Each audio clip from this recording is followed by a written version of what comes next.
श्री शिवाय नमस्तु भीम हर हर महादेव। स्वागत है आपका हमारे चैनल एस्ट्रो ओम पर। दोस्तों, आप सभी लोग जानते हैं 9 अप्रैल 2024 से चैत्र नवरात्रि शुरू हो रहे हैं और दोस्तों ये चैत्र नवरात्रि चलने वाले हैं 17 अप्रैल 2024 के दिन तक। दोस्तों, इन चैत्र नवरात्रि के इन 9 दिनों में किसी भी एक दिन आप लोग ये वाला उपाय जरूर कर लेना जो कि हम आपको आज की इस वीडियो में बताने वाले हैं, क्योंकि दोस्तों यही एक ऐसा मात्र उपाय है जिस उपाय को अगर आप लोगों ने इन 9 दिनों में से किसी भी एक दिन कर लिया ना, तो आपके घर में जितनी भी प्रकार की धन से जुड़ी हुई समस्या होंगी, पैसों की समस्या, वह दूर हो जाएगी। जैसे कि दोस्तों आपका मकान का काम लगा हुआ है, या आप मकान बनाना चाह रहे हो, या आप जमीन खरीदना चाह रहे हो पर आपको पैसों की कमी पड़ रही है, पैसा आपके घर में आ ही नहीं रहा है, जिसकी वजह से आप अपना मकान भी नहीं बना पा रहे हो, ना तो जमीन खरीद पा रहे हो। क्या आपके घर में किसी का आपको विवाह करना है, बेटा या बेटी का विवाह करना है, पर धन की समस्या आ रही है? या आपको कोई नया काम शुरू करना है पर धन की समस्या आ रही है? तो इस प्रकार की अगर आपके ऊपर कोई भी धन की परेशानी चल रही है, समस्या चल रही है, घर में पैसा बिल्कुल भी नहीं आ रहा है, तो इन चैत्र नवरात्रि के 9 दिनों में से किसी भी एक दिन आप लोगों को एक लाल फूल और एक सफ़ेद फूल वाला उपाय जरूर कर लेना चाहिए। क्योंकि दोस्तों ये वाला उपाय कोई पुराना उपाय नहीं है, बल्कि ये वाला उपाय नया उपाय, क्योंकि पंडित जी ने इस उपाय को अपने कुछ ही दिनों पहले की कथा में ही यहाँ पर बताया हुआ था। जिस उपाय को करने के बाद दोस्तों आपके घर से धन की जो समस्या होगी, जितने भी प्रकार की समस्या होगी, वो सारी दूर हो जाएगी और आपके घर में धन आना शुरू हो जाएगा। पर उसके लिए आपको भी मेहनत करना पड़ेगा, आपको भी लगन से काम करना पड़ेगा। उसके बाद आप खुद ब खुद चमत्कार देखिएगा, भगवान शिव जी का आशीर्वाद मिलेगा और आप जब अच्छे से करेंगे तो आपके घर में धन की समस्या जितनी भी होंगी वो सारी अच्छी तरीके से दूर हो जाएंगी। तो चलिए दोस्तों, अब हम समझते हैं कि इस एक लाल फूल और एक सफ़ेद फूल वाले उपाय को आपको करना कैसे है। उससे पहले दोस्तों, जो भी पंडित जी नया उपाय बताते हैं, उस नए उपाय का जो फल है वो आपको बहुत ही जल्दी और बहुत बड़ा होकर मिलता है। और एक लाल फूल और एक सफ़ेद फूल वाला उपाय कोई पुराना उपाय नहीं, बल्कि कुछ ही दिनों पहले की कथा में ही पंडित जी ने इस उपाय को बताया हुआ था। इसीलिए हम आपको इस उपाय को इन चैत्र नवरात्र में यहाँ पर बता रहे हैं। जब भी आपको इन चैत्र नवरात्र के 9 दिनों में समय मिले, आप इस वाले उपाय को कर सकते हैं। सबसे पहली चीज दोस्तों हम समझते हैं इस एक लाल फूल और एक सफ़ेद फूल वाले उपाय को आखिर करना किसको है, किस समय करना है और कहाँ करना है। देखिए, सबसे पहली चीज, इस उपाय को कौन करेगा वो आप सबसे पहले सुन लीजिए। देखिए, इस उपाय को घर के सभी सदस्य को करने की जरूरत नहीं है। घर का कोई भी एक बड़ा या मुख्य सदस्य, विशेष रूप से अगर आप पूछे तो वो माताओं बहनों में से कोई एक हो तो भाई वो ज्यादा बेहतर है। अगर माताएं बहनों में से कोई एक किसी इस उपाय को ना कर पाए किसी भी कारणवश, तो भाई घर का कोई बड़ा व्यक्ति भी, चाहे वो पुरुष ही क्यों ना हो, जिसको अपने घर से धन की समस्या दूर करनी है, वह एक भी इस उपाय को कर सकता है। पर करना घर में से किसी एक ही सदस्य को है, सभी सदस्यों को करने की जरूरत नहीं है। और घर का जो भी एक सदस्य करेगा वो घर का बड़ा होना चाहिए, मुख्य होना चाहिए। माताओं बहनों से होगा तो ज्यादा अच्छा है, वरना पुरुष भी कर सकते हैं। तो अब इसके बाद बात आती है कि इस वाले उपाय को हमें किस समय करना है, सुबह के समय करना है कि शाम के समय करना है। देखो, चैत्र नवरात्रि में सुबह का समय और शाम का समय बहुत ही ज्यादा शुभ होता है। और इन चैत्र नवरात्रों में जो भी व्यक्ति इस दिन चैत्र नवरात्र के 9 दिन में व्रत रखते हैं, उसका भी उन्हें विशेष फल मिलता है। तो आप इस उपाय को व्रत रखते हुए भी कर सकते हैं, और अगर व्रत नहीं रख रहे हैं इन 9 दिनों में तो भी कर सकते हैं, कोई दिक्कत वाली बात नहीं है। ठीक है, तो अब दोस्तों बात करते हैं करने का समय क्या है। तो देखिए, इस उपाय को सुबह भी आप लोग कर सकते हो, शाम के समय भी, प्रदोषकाल में भी कर सकते हो, कोई दिक्कत वाली बात नहीं है। ऐसा विशेष कुछ भी नहीं है कि सुबह ही करोगे तो ये अच्छा फल मिलेगा, शाम को ही करोगे तो भी अच्छा फल मिलेगा, सुबह करोगे तो भी मतलब अच्छा फल मिलेगा, और शाम के समय प्रदोषकाल में करोगे तो भी अच्छा फल मिलेगा। सुबह के समय जितना जल्दी उपाय को करोगे उतना ज्यादा, बाकी 10, 11, 12 बजे तक भी उपाय करोगे, उपाय को आपको फल जरूर मिलेगा।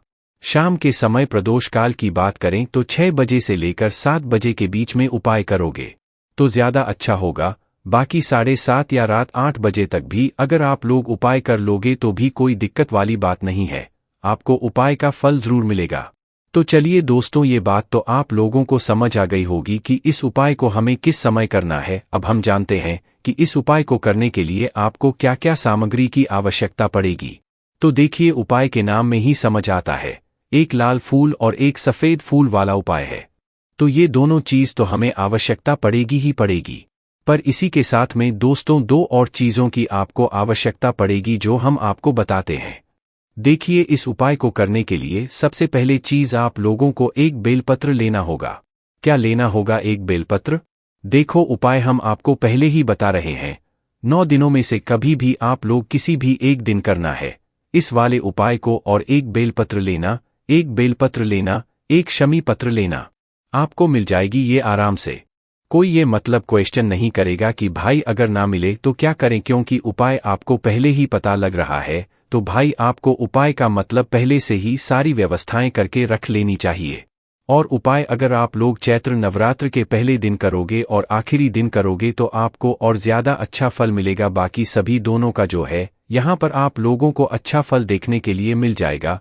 तो एक बेलपत्र, एक शमी पत्र, इसके बाद में एक लाल फूल जो कि उपाय के नाम में है, उसके बाद में एक सफ़ेद फूल। तो ये 4 चीज़ें हैं जो कि आपको इस उपाय में ज़रूरत पड़ेगी। क्या क्या चीज़ें हैं, एक और बार सुन लीजिए, एक बेलपत्र, एक शमीपत्र, एक लाल फूल और एक सफ़ेद फूल। इन चारों की व्यवस्था आप लोगों को इसको करने के लिए करनी होगी।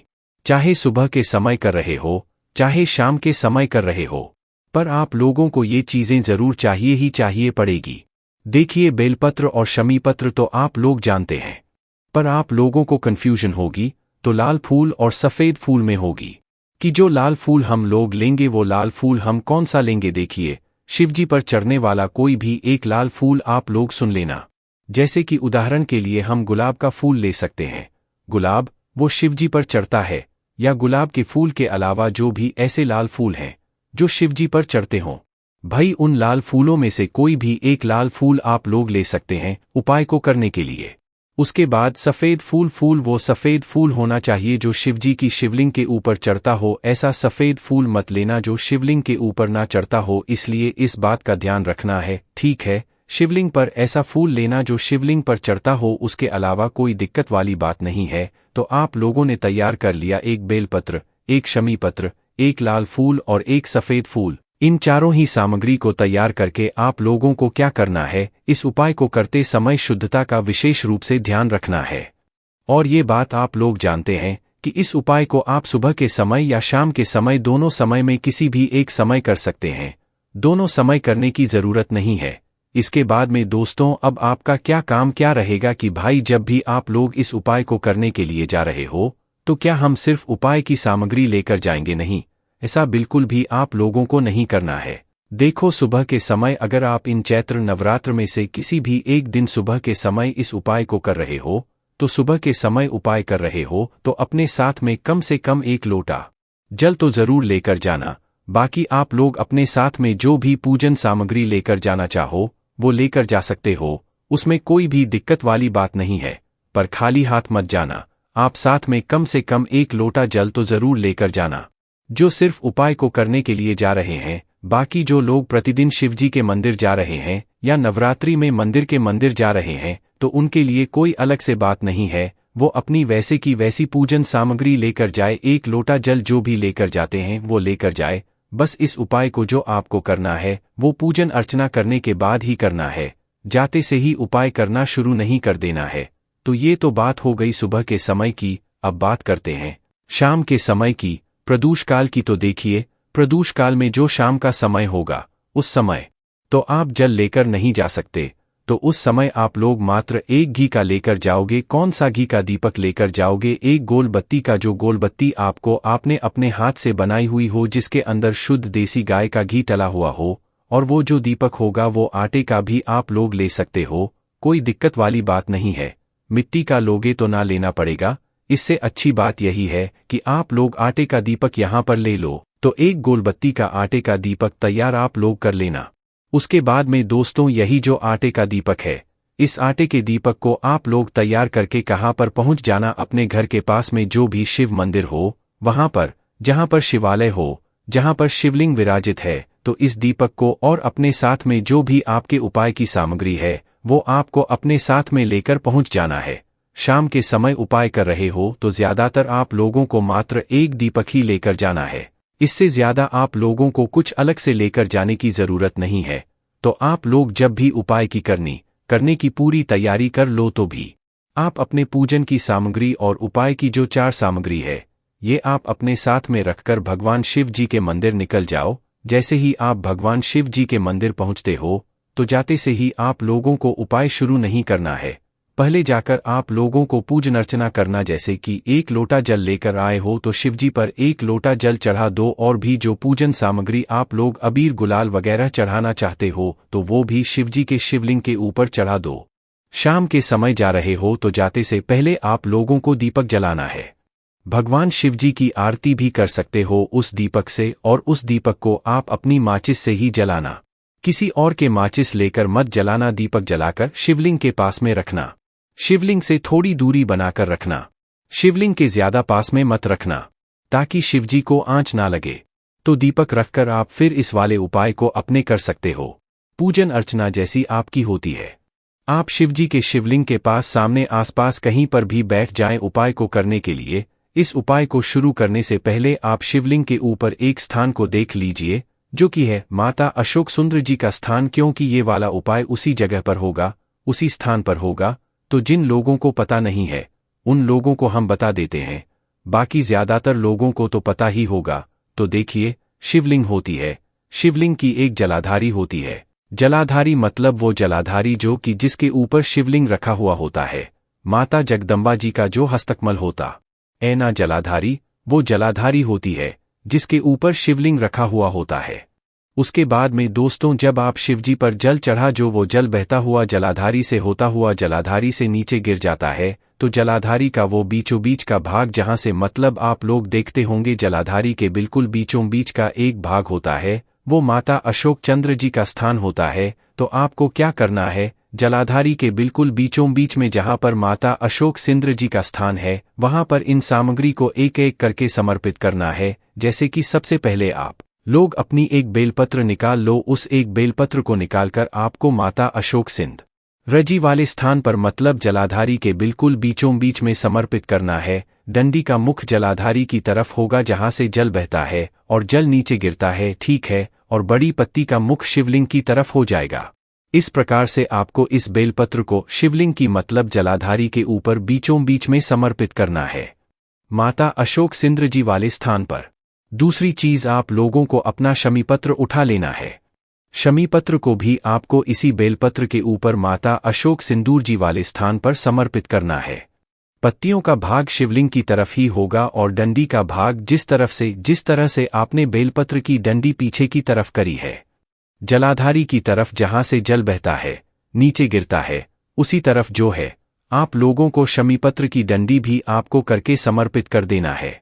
उसके बाद में जो तीसरी चीज निकल कर आती है वो आती है एक जो भी आप अपना लाल फूल लेकर आए हो, चाहे वो गुलाब का हो, चाहे कोई भी वो लाल फूल हो जो शिवलिंग पर चढ़ता हो, तो भाई उस लाल फूल को आप लोगों को यहीं पर माता अशोक सिंह जी वाले स्थान पर समर्पित कर देना है।